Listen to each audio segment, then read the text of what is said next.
எல்லாத்துலேயுமே importance of the டே சொல்லுவாங்க இல்லைங்களா? அதனால ஜஸ்ட் ஒரு short importance of the day. Christmas அப்படின்றதுக்கும் ஈஸ்டர் அப்படின்றதுக்கும் ரெண்டு டிஃபரன்ஸ் இருக்கு. யாருன்னா தெரியுமா? கிறிஸ்மஸ் இயேசு பிறந்தது. அதாவது கிறிஸ்மஸ் அப்படின்ற பொழுது கிறிஸ்துவின் பிறப்பு விழா.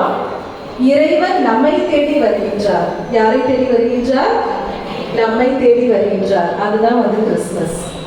சிலுவை அப்படின்னு சொல்லும் போது நாம் இறைவனிடம் செல்கின்றோம்.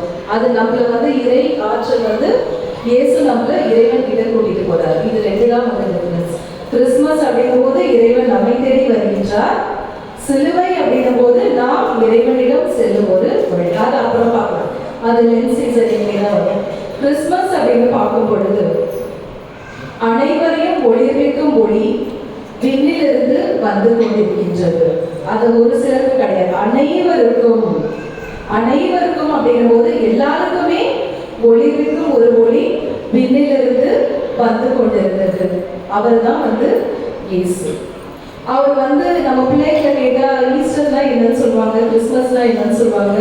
இயேசு பிறந்து என்ன செய்தார், அவரை பின்பற்றும்னா என்ன செய்து கொண்டிருக்கின்றோம். இதுதான் ஒரு சின்ன நம்ம யோசிச்சு பார்க்கணும். அவரோட பிறப்பு ஒரு history. It is not a story. அவரோட பிறப்பு ஒரு ஹிஸ்டரி.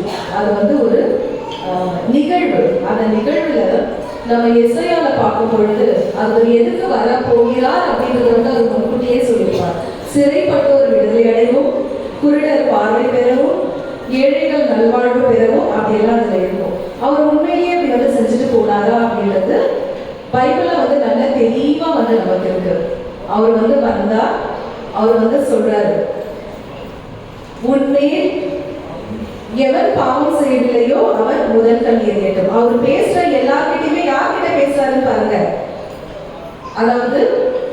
அதாவது யார் பாவம் செய்யலையோ அவங்க முதல் கல் எறியட்டும். அது ஜக்கேயுவே கீழே இறங்கி வா, ஏனம்மா அழுகிறாய், யாரை தேடுகிறாய்.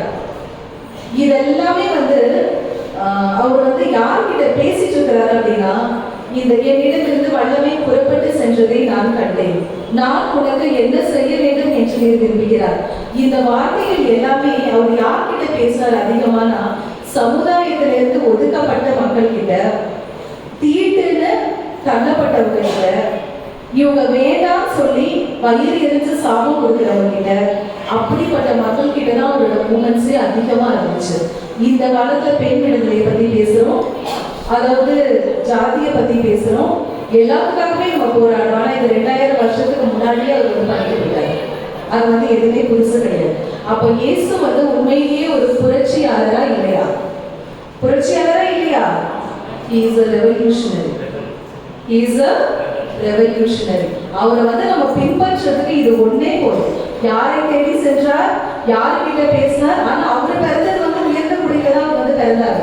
அவர் தாழ்ந்த குடியிலாம் பிறக்கல. ஆனா அவரோட மூமெண்ட்ஸ் எல்லாமே எதிர்க்கப்பட்ட மக்கள் கிட்ட, ஒடுக்கப்பட்ட மக்கள் கிட்ட, தீண்டாமை இவங்களை நம்ம சேர்க்கவே கூடாது வீட்டுக்குள்ளார அப்படி சொல்றவங்க கிட்டதான் அவரோட மூமெண்ட்ஸே இருந்தது.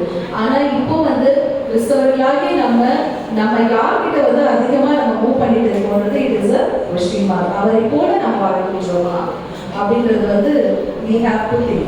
நம்மளும் அவரை பின்பற்ற நாமும் ஒரு புரட்சியாளர்களாக நம்ம வர வேண்டும்.